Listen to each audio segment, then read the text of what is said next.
Catch yourself how many times you find yourself in a very uncomfortable situation, finding it extremely hard to accept compliments from anyone about yourself. Always settling for less, always sacrificing your feelings and your dreams for somebody else's hopes and aspirations to succeed. Always putting yourself down, always tearing yourself apart, finding a million excuses why you shouldn't live your dreams, but not one reason why you should. Laughing at the notion of your own success, being afraid to toot your own horn. Existing in fear of being ridiculed by others for you just being yourself in public, afraid to cry in public, afraid to express your feelings and emotions, your true thoughts, who and what you really are in public. Introverted, reclusive, shy, withdrawn, isolated. Now ask yourself, why do you think these elements are so prevalent in your life, in your physical mind?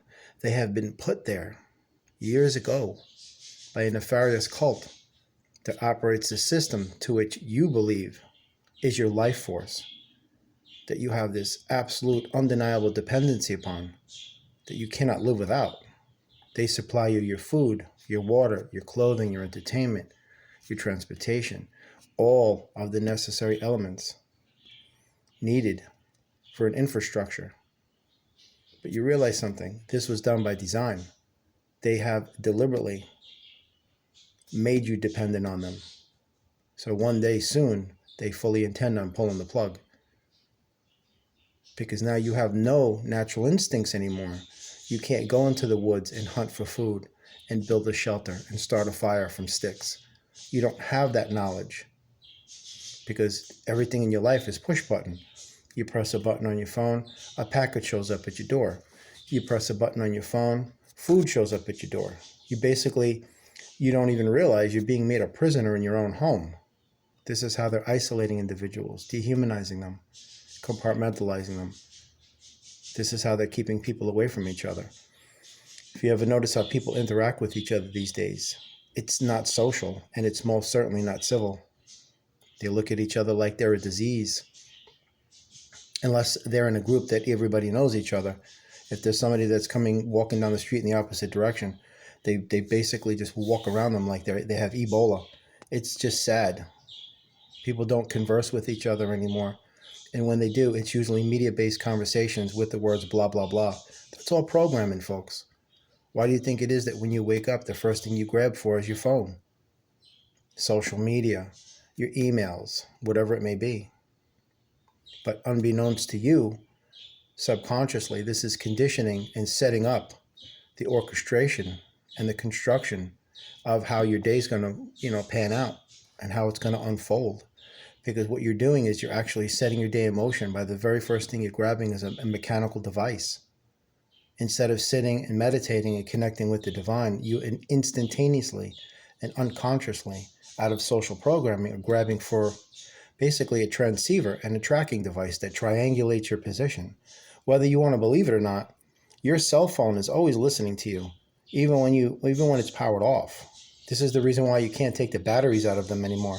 The old cell phones were negated once you remove the battery, but the powers that be, which really don't have any power, they got hip to that. And they're like, oh, okay, well, let's incorporate the battery in the body of the phone where it can't be taken out, so that it's always going to be on.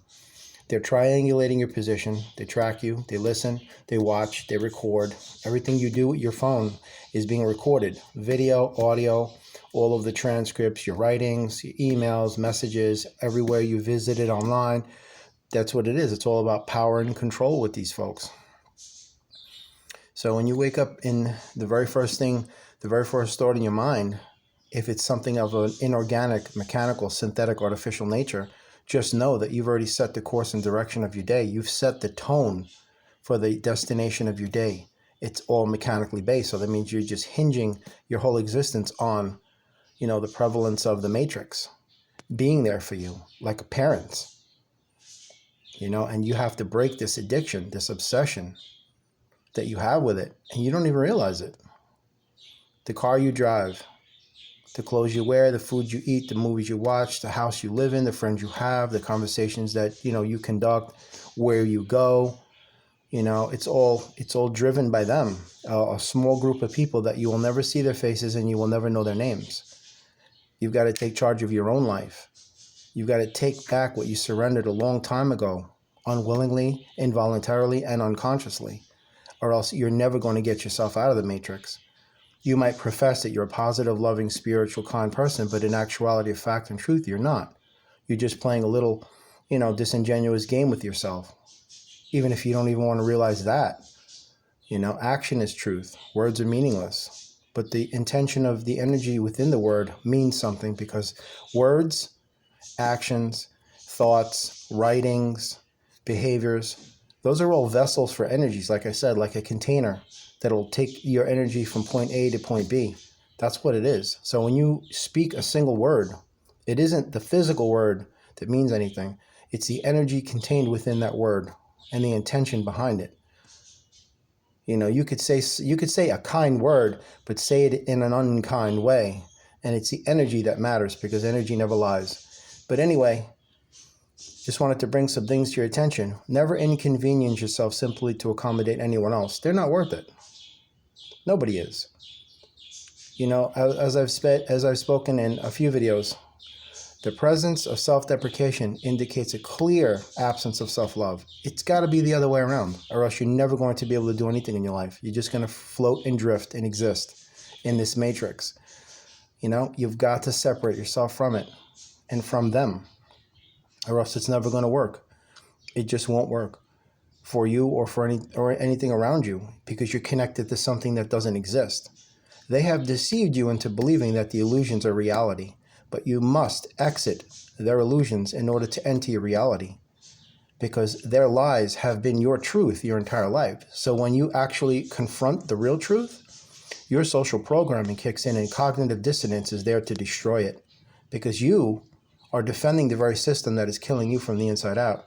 It is what I refer to as being analogous to the Stockholm Syndrome, where you are actually defending your captors that are keeping you hostage and eventually are going to kill you. It is a psychological phenomenon that I don't understand. It's definitely an enigma and an anomaly that I can't wrap my head around it. But I see it all the time. I see all of these people that they just revere their abusers. And then when you have really kind people that come along, they treat them like garbage, because they're not used to it. You're not acclimated to a kind, genuine, sincere heart who only means good, who has light and love and peace in their heart. You're used to somebody who's just detritus and garbage, somebody who's just freaking out for sex and to use you and abuse you. And then you will defend them, and you will defend their behaviors by condoning their actions, pacifying their behaviors, enabling them to continue on by making endless excuses why you need to keep them in your life. You just got to realize what's going on in your mind and your heart and your soul all at once. They have to be aligned. If there's something you desire in the universe, you've got to make it happen. But in order for that to happen, you've got to cut free from the matrix, or else nothing's going to happen. You cannot swim if you have a 1,000,000-ton lead anchor attached to you, because it's always going to drag you down. You've got to cut that burden free, that laden energy, and that's the matrix. No good comes from the matrix, because those who operate it and who have contrived it and who have created it and who perpetuate it are pure evil. The very embodiment of evil, the very incarnation of apathy and stoicism. So there's no love in their system. There's no kindness. There's no progress. This is all an illusionary universe. It doesn't exist. It appears to be something, but it is actually not. And that's how they deceive you. That is the great illusion, the grand mirage. Anyway, first thing in the morning when you wake up, don't grab your cell phone. Just sit in your bed and meditate and connect with the divine inside you. God is not above your head. God is not a man. God is not white. Jesus isn't white. The angels aren't white. God didn't write the Bible. Jesus wasn't born from a virgin birth. He didn't wander the desert picking up guys with the name Peter, Paul, and John, and George, and all that nonsense. It's all a lie. The whole thing is a lie. You never donate 10% of your yearly income to a tax-exempt corporation. I mean, everything is a lie. Man was not granted dominion over the earth. If anybody doesn't know what dominion means, it means domination. This earth was here long before the inception of humanity. Just run the numbers. Run the numbers. How old is the oldest religion? How old are human beings as far as us occupying the face of the earth, as opposed to every other living creature? Great white sharks, birds, spiders, whales, fish, they've been here for billions of years. Plants, different species and organisms of life have been here for billions of years, long before us. And tell me again that this earth was made for us. It's just nonsense and stupidity. Human beings are the only species that make all of the other species go extinct. We are not the most evolved. We are the most devolved simply because of the matrix. You got to get all of this erroneous garbage out of your head, or else you're never going to have a clear path towards where you want to go. You're just going to be following orders, even though you think you're not. You're going to be a programmed little ego drone who thinks that they're independent and autonomous and proactive, and when in actuality, you're really not. You're just following the formula that they set long before you were physically born. I'm just keeping it real. The reason why they tell you God lives way, way high up in the sky, far away from you, is because they want to create a sense of disconnection. And the only way to connect to God is through their church, through their doors, through their Bible. Money. Religion has created a bridge between man and God and has placed many, many toll booths along the way. That's why they say the church is the house of the Lord.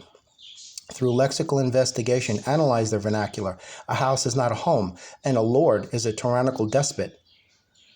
And Jesus Christ is not the way to God.